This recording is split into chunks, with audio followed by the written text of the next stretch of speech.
Vamos, antes da palavra, hoje à noite, nós vamos ouvir um testemunho. Eu queria convidar a irmã Gisele, que ela quer dar um testemunho hoje à noite do que Deus fez e tem feito na vida dela.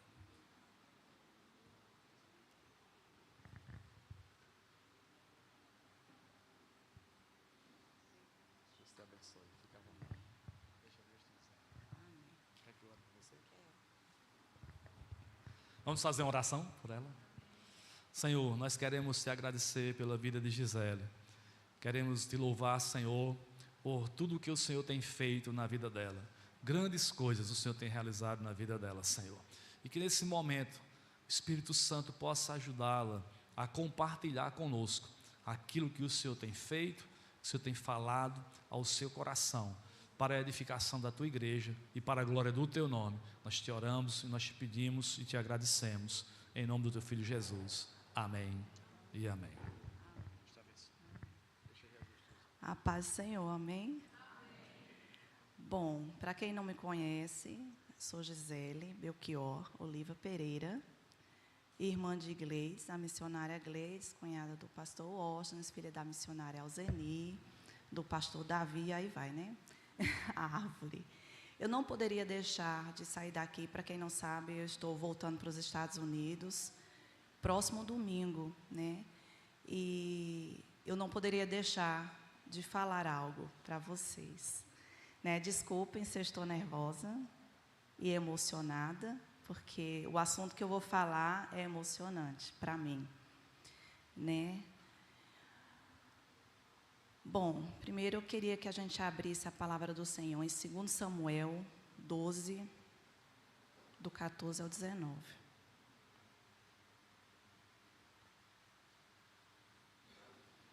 Para quem não conhece muito essa história, é a história de Davi, de quando ele peca, infelizmente, e ele tem um relacionamento com uma mulher, e desse relacionamento vem um filho, certo? E aí a gente vai continuar a história agora. Todavia, portanto, com este feito deste lugar, sobremaneira que os inimigos do Senhor blasfemem, também o filho que te nasceu certamente morrerá. Então Natã foi para a sua casa. E o Senhor feriu a criança que a mulher de Urias dera a Davi, e a criança adoeceu gravemente. E buscou Davi a Deus pela criança, e jejuou Davi, e entrou, e passou a noite prostrado sobre a terra. Então os anciões da sua casa se levantaram e foram a ele, para o levantar a terra, porém ele não quis, e não comeu o pão com eles. E sucedeu que, ao 7º dia, morreu a criança. E temiam os servos de Davi, que disseram-lhe que a criança era morta, porque diziam: eis que, sendo a criança ainda viva, lhe falamos, porém não dava ouvido à nossa voz. Como, pois, lhe diremos que a criança está morta? Porque mais mal lhe faria. Viu, porém, Davi que seus servos falavam baixo, e entendeu Davi que a criança era morta. Disse Davi a seus servos: é morta a criança? E eles disseram: é morta. Então Davi se levantou da terra, e se lavou, e se ungiu, e mudou de veste, e entrou na casa do Senhor, e adorou. Então veio à sua casa, e pediu pão, e lhe puseram pão, e comeu. Amém? Vamos orar? Eu vou orar novamente. Senhor, eu quero te pedir a tua misericórdia nesse momento, Pai, porque só a tua misericórdia sobre nós nos traz graça e perdão e paz completa. E eu quero colocar a vida dos meus irmãos e os seus corações em suas mãos, e que eles possam entender também a tua paz. Amém. Amém? Pronto, aqui minhas anotações. Para quem não sabe, eu fui detectada há 1 ano com fibromialgia. Assim que eu cheguei, estava muito enferma, fiz uma cirurgia e fui detectada com fibromialgia. É uma doença que eu não conhecia, né? Primeiramente, eu achava que era mentira. Eu dizia, não, gente, isso não existe, porque eu sou técnica de enfermagem, para mim, na minha época, tinha que ter uma causa para ter a dor, certo? E a fibromialgia não é bem assim, né? É uma inflamação que muitas vezes não tem causa e dói todo o seu corpo, literalmente. Tem dia que todas as minhas juntas doem. Eu falei, gente, agora eu acredito. E eu pensava que, quando eu comecei, eu falava, Senhor, porque eu sempre, Gleice sabe, que eu sempre fui muito mole para a dor, desde pequena. Né? A dor vem lá na esquina, eu já estou chorando. Aí eu falei, Senhor, como é que eu vou ter uma doença dessa? Eu vou viver chorando. Eu vou acordar e anoitecer chorando. E aí hoje eu entendo por que o Senhor permitiu, eu creio. Porque eu pensava que era uma dor terrível, que eu nunca tinha passado por dor tão grande. Mas hoje eu sei que essa dor não é tão grande como eu pensava. Existe uma dor maior. Agora eu vou voltar só um pouquinho. Meu testemunho vai ser rápido, eu prometo. Desde os 15 anos eu sonho em ter família. Sonhava em ter filhos, né? Então eu já era preparada para ser mãe desde os meus 15 anos. Desde os meus 12 anos eu ajudava com as crianças na igreja. Desde os meus 12 anos eu já fazia ministério infantil. Então eu cresci assim. Minha paixão era criança, né? Então assim que eu casei, eu engravidei e tivemos Beatriz. Depois de 10 anos, nós nunca evitamos, sempre pedi ao Senhor um segundo filho, porque eu queria perto para criar os meus filhos juntos, e não veio, né? E depois de 10 anos, nos Estados Unidos já, no momento que eu falei já, então tá bom, tá, Beatriz está bom, Deus me deu ela, e é assim que o Senhor quer, eu tô bem. Veio o David. Né?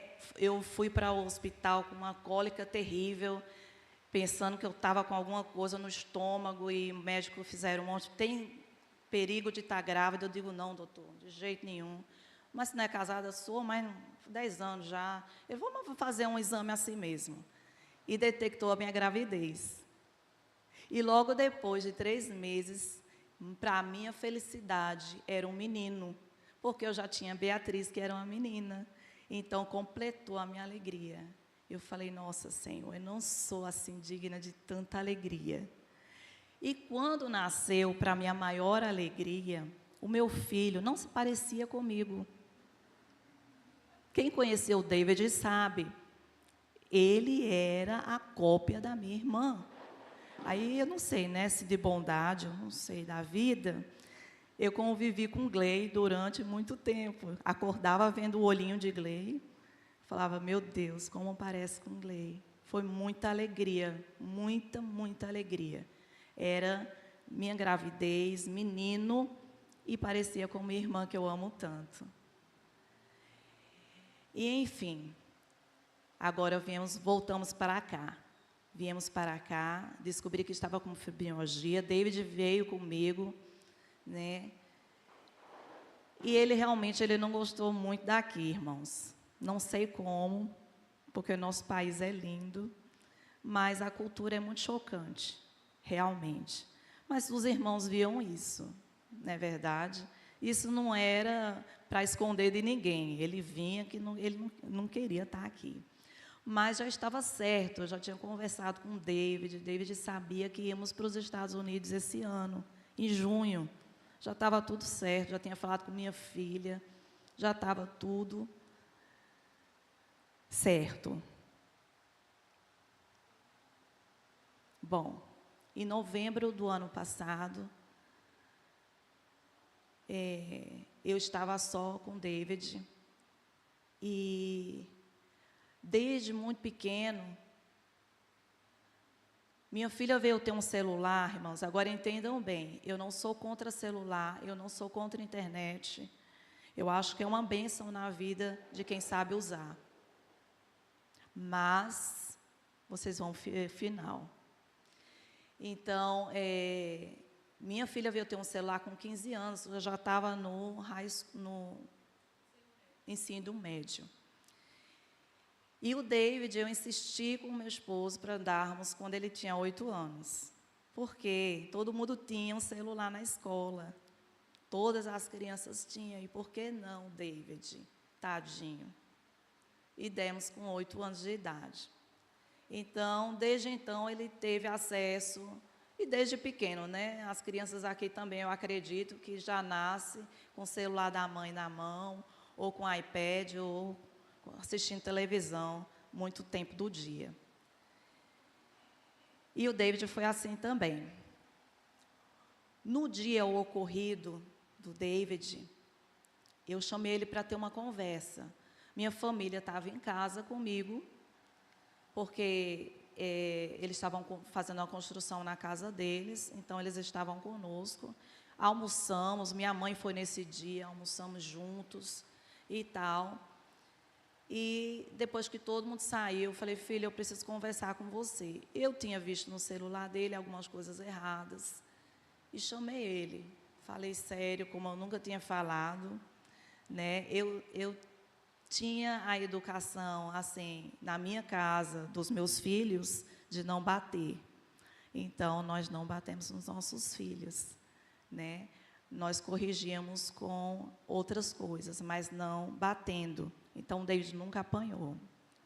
Ele não sabia o que era isso. Então, nesse dia, eu chamei ele, conversei, mostrei para ele as coisas erradas. Eu falei, filho, está vendo? Não é normal, não pode. E meu filho sempre, quem conheceu ele também, era um menino respeitador, né? Sempre muito educado. E nesse dia, foi a primeira vez na vida dele que ele me xingou. Me surpreendeu, irmãos.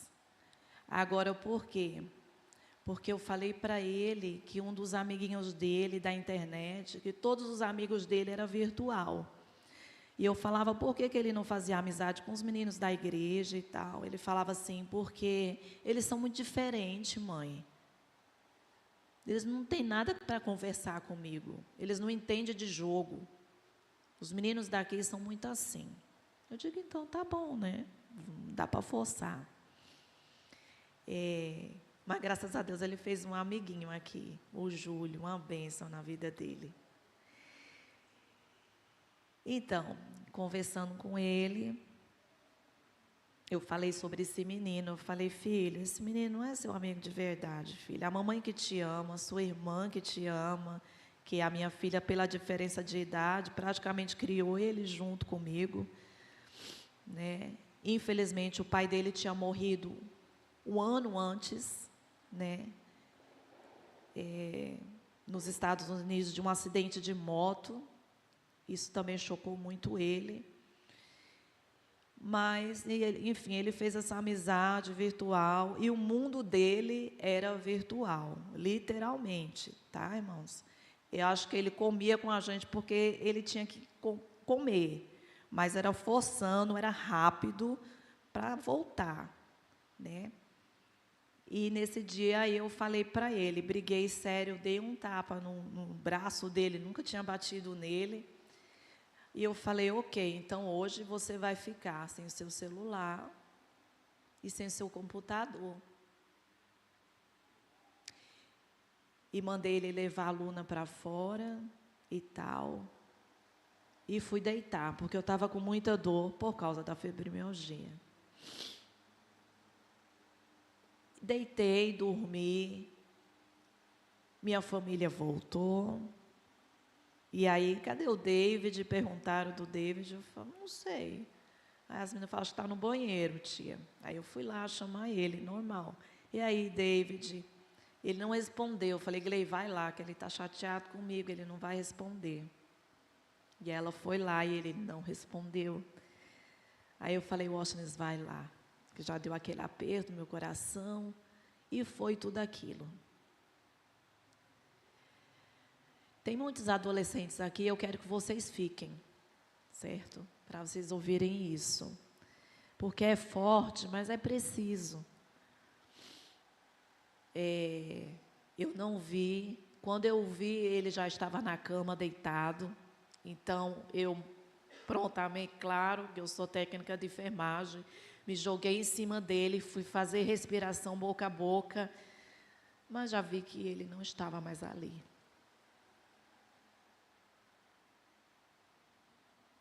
Na hora, o Washington estava perto também, e eu olhei para o Washington e falei, Washington, ele não está mais aqui, só um milagre. Então, foi quando ele e Fabrício Júnior, ajoelhados ali, clamamos ao Senhor, e clamamos, e clamamos, e clamamos. E chegou a SAMU, e foi aquilo tudo, e eu vi que o David não ia voltar. É difícil, irmãos, para uma mãe falar tudo isso. Mas olhe bem, por que eu estou aqui? E por que eu li essa palavra para vocês? Deus falou muito comigo em relação a essa palavra, porque eu não vou deixar a morte do meu filho ser em vão. Essa é a primeira vez que eu falo, e não vai ser a última. Porque, enquanto eles estão vivos, nós podemos orar, nós podemos ajoelhar, nós podemos jejuar, e nós podemos clamar. Os nossos filhos estão doentes, eles não sabem. Cientificamente é comprovado que o jogo, ele vicia. Os nossos filhos estão viciados, igual um cigarro, igual álcool. É chocante? É, mas é a verdade. Infelizmente, eu estou sabendo da verdade da pior maneira possível. Porque por mais que você veja a pessoa lá, viciada, jogando, sem querer sair, vindo para a igreja à força, aquela luta, você não quer acreditar que aquilo vai levar o seu filho à morte. Não. É mais fácil você acreditar que um carro pode pegar ele na rua, que um avião pode cair, que uma bala perdida pode pegar teu filho. Mas o que você vê todos os dias, o que eu via todos os dias, não me fazia acreditar que podia matá-lo. E hoje em dia é uma questão tão séria, que depois de tudo isso, um dia lá em casa tinha uma criança no iPad, muito pequenininha, e eu falei para a mãe, né, meu testemunho, falei, não deixa, ela é muito pequenininha. Ai, a mãe é só um pouquinho, parecia que não estava me escutando. Irmãos, escutem. Filhos, conversem com seus pais. Se está difícil, fale para o seu pai e para a sua mãe. Por mais que você ache que é o inimigo, ele não é. Ela vai chorar, ele vai chorar. Converse com seus pais. Fale o que está no seu coração, o que você necessita, o que você precisa. E em nome de Jesus, irmãos, essa mensagem que eu tenho para entregar. Eu teria muito mais para falar, mas eu acho que isso é o básico, é o principal. Vamos nos alertar, e não só em casa, na nossa igreja, na nossa comunidade, no nosso país, nas redes sociais, que nós usamos muito. E às vezes eu falo, mas eu tenho maturidade para usar. Mas se eu não ficar me fiscalizando, eu passo o dia todinho no celular. Eu passo o dia todinho no Netflix, assistindo. Agora, quando vai ler a Bíblia, não consegue ler um capítulo, não consegue entender. Então, meus irmãos, eu te peço, em nome de Jesus, desperta. Desperta. Faça como Davi. Ajoelhe, não só pelo seu filho, pelos filhos dos seus amigos, pelos filhos de todos que estão aqui. Ajoelhe, jejue, porque se a gente achava que o nosso tempo era difícil, o tempo deles está difícil. Todo dia é uma luta. Por quê? Porque não sabe se está bonito o suficiente, não sabe se fala suficiente. A rede social exige demais deles. Às vezes não quer sair de casa porque não tem aquele tênis, não tem aquele celular, não tem aquela blusa. Isso é uma doença, irmãos. Esse tempo está difícil. Esse tempo está difícil. E que se eles não têm, se eles não fazem, eles são rejeitados pela sociedade, pelos seus colegas. Amém? Vou chamar a minha irmã, que nós vamos estar cantando um hino. E como eu disse, que a morte do David sirva para despertar muitos pais, muitos adolescentes, nessa geração, em nome de Jesus.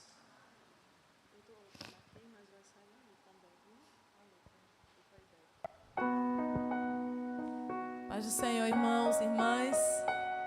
Essa música da Eixa nos consolou, como consolou a própria vida dela, né? O milagre sou eu, o milagre somos nós.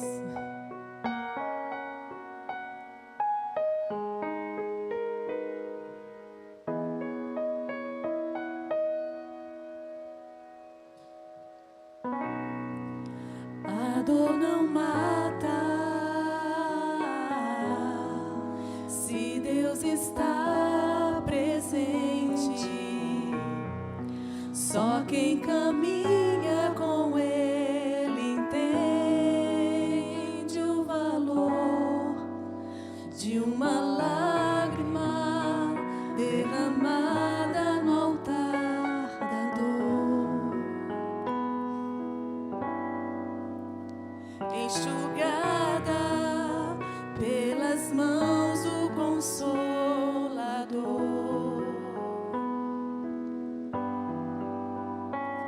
Se Ele quiser, Ele ressuscita mortos. Ele faz o impossível, tudo porque Ele é Deus.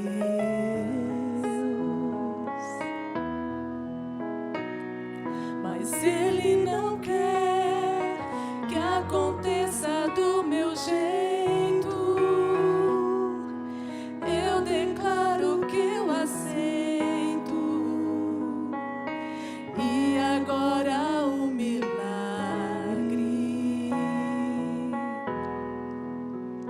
sou eu. Sou eu.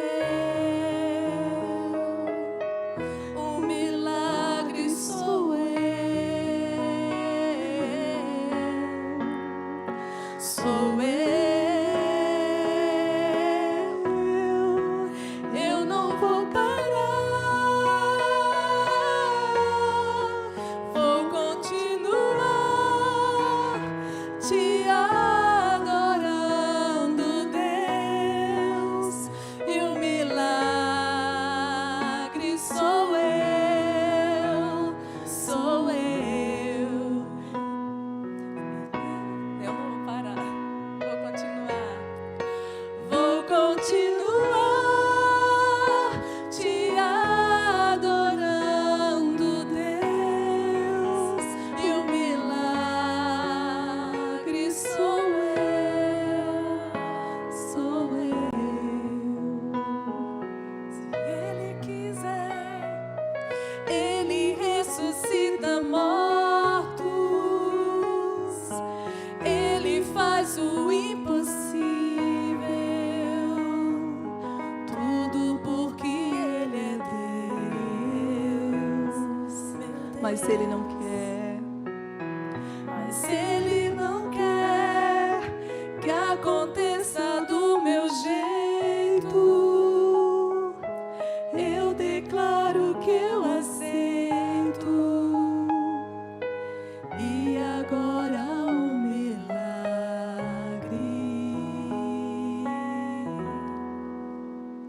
sou eu.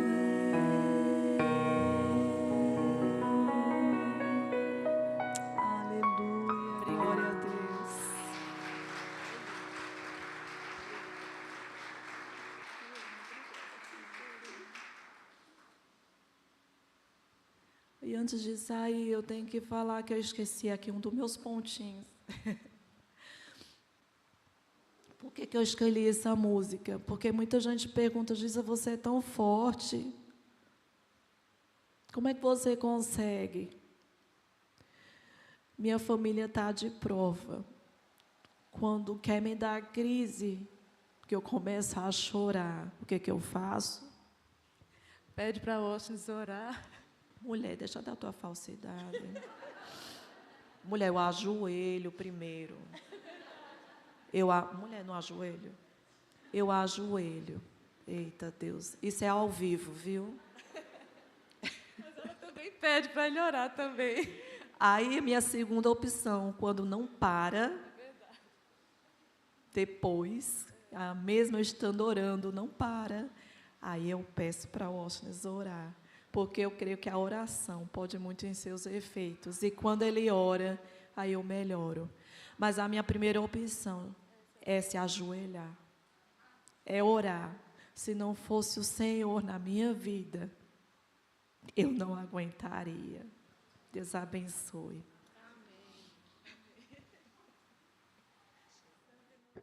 Ela é engraçada assim mesmo, viu, irmãos? Ela e Glei, quando junta, me matam de rir as duas. Mas eu sou testemunha disso. O texto que Gisele leu diz que Davi orou, jejuou, enquanto o menino estava vivo, não comeu, mas depois que soube a notícia que o menino morreu, ele se levantou e a primeira coisa que ele foi fazer foi o quê? Foi para o templo adorar a Deus. Ele foi adorar a Deus. E eu sou testemunha.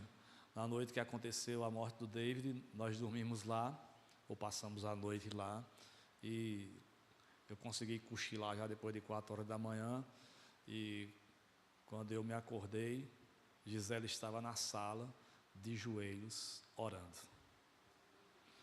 E ela está adorando a Deus, sempre, sempre. Aí quando ela precisa mais de ajuda de outra pessoa, ela me chama para orar por ela, mas não sou eu, nem é a minha oração. É a oração de qualquer pessoa justificada pelo sangue de Jesus e que crê em Jesus, que a oração é poderosa. Podia ser outra pessoa, podia ser Glei, Letícia, qualquer pessoa, qualquer um de vocês para orar por ela. Mas é isso, é a oração. E é uma das coisas que eu tenho visto, né, que Deus tem trabalhado na vida dela, no caráter dela, porque quando tudo aconteceu, ela se prostrou para orar e para adorar a Deus, e para buscar o Senhor, mais ainda. Amém? E eu disse para ela, só tem um jeito, Gisa, no outro dia.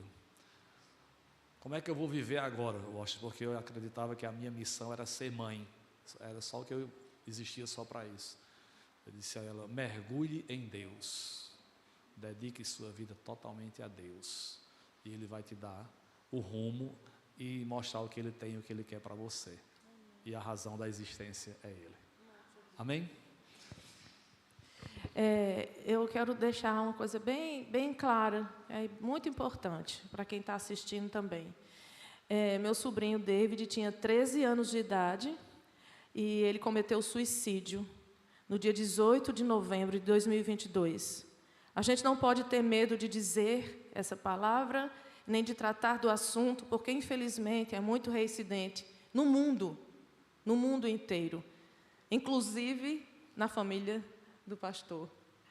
Então, eu louvo a Deus, porque essa igreja nos abraçou, nos abraça e está conosco.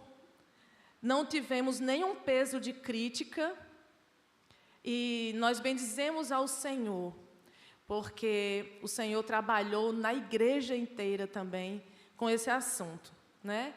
E tem uma palavrinha que eu tirei do meu vocabulário, quem eu aconselho aqui de pais e os meninos, os adolescentes, vocês precisam saber disso agora. Eu usava sempre assim, isso é uma fase.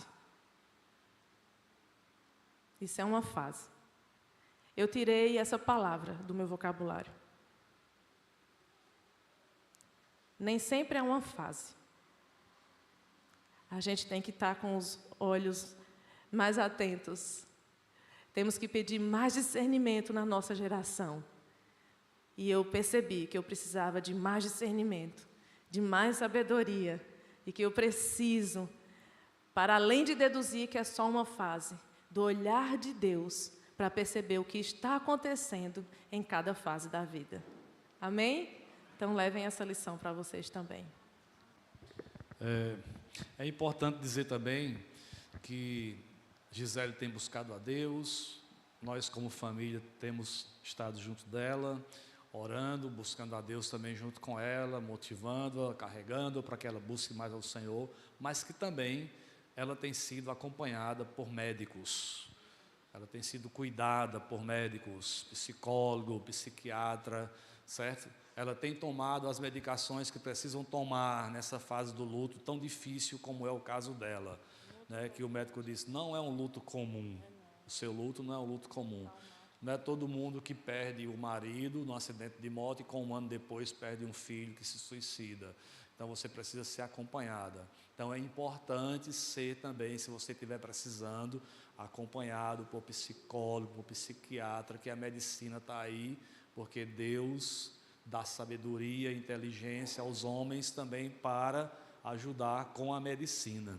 Amém, queridos? Então é um conjunto, né, multidisciplinar. O pastoreio, a oração, a família, o apoio, a intercessão, mas também a medicina está aí para apoiar, e ela tem sido também acompanhada, né, e isso tem dado suporte para ela passar por tudo isso que ela tem passado. Tá certo? Ok? Nós não somos contra, e os irmãos não pensem que a gente resolve tudo sozinho, só é orar que resolve. Temos que ter cuidado com isso. A hora que passa, a hora que resolve, não é só assim. Há momentos que a oração resolve, que o pastor aconselha e resolve, mas há momentos que você pode precisar, ou eu posso precisar, da medicina, da psicologia, da psiquiatria, para ser cuidado. Assim como eu sou doente, eu sou hipertenso, eu oro, mas eu tomo remédio para hipertensão. Tá certo, irmãos? Tá bom? Ok? É isso. Muito obrigado pelo testemunho. Deus abençoe. Vamos orar. Elas vão viajar para os Estados Unidos de hoje a 8, né, para resolver coisas que ficaram pendentes acerca de David, da família, lá nos Estados Unidos. Né, Glei vai passar 15 dias lá, 19 dias, fazendo as contas direito. Gisele vai ficar lá mais um tempo com a filha. Né, orem por mim também, que vou ficar esse tempo sozinho aqui. A minha segunda filha casou ontem, aí agora eu vou ficar sozinho na casa. Minhas companheiras vão ser as cachorrinhas, 3 cachorrinhas. Depois os irmãos oram por mim, mas vamos orar pela viagem delas, tá certo? Para que Deus as abençoe. Pai, em nome de Jesus, toma a vida de Glei e de Gisele em tuas mãos, e nessa viagem que elas vão fazer ali, Senhor, para os Estados Unidos, para resolver as coisas que precisam ser resolvidas, ó Deus, acerca da sua família, que o Senhor esteja com elas, que o Senhor dê livramento, dê sabedoria, manda anjos à frente delas, ó Deus, ajuda para que ali pessoas também possam ser levantadas pelo Senhor para ajudá-los em tudo que precisa ser resolvido perante a lei, enfim, Senhor, todas as questões legais e outras questões familiares que Gisele precisa resolver ali nos Estados Unidos. Que o Senhor as leve, faça bem sucedido e as traga debaixo da tua proteção, da tua bênção, em nome de Jesus, e que o Senhor fique conosco também aqui. Amém, Senhor.